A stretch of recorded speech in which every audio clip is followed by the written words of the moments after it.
Welcome to the Banker Lamp. Please enjoy the video. In this video, I will explain how to play Call of Duty mobile missions easily. To begin, always understand your mission objectives thoroughly before starting any match. Next, carefully select the most appropriate loadout for the specific mission type you are undertaking. Finally, dedicate time to practicing your movement and aiming skills regularly in the game's training modes. Following these initial steps will set you up for greater success in your gameplay. Focus on creating balanced loadouts with primary and secondary weapons, 3 perks, and lethal and tactical equipment.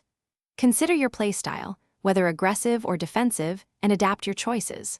For example, a fast-firing submachine gun is great for close quarters, while a sniper rifle excels at long range.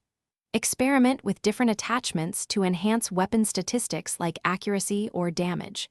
Remember, a well-chosen loadout can significantly impact your mission success. Effective communication with your team is crucial in objective-based missions. Use the in-game ping system to mark enemies or objectives quickly. Always be aware of your surroundings and listen for enemy footsteps or gunfire. Utilize cover effectively to avoid taking unnecessary damage and to gain a tactical advantage.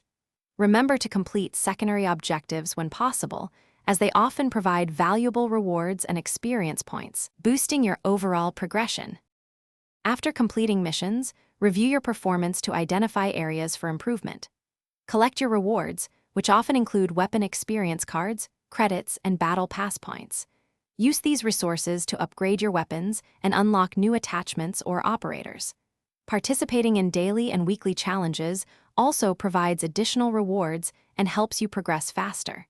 Consistent play and learning from each match will lead to greater success and enjoyment.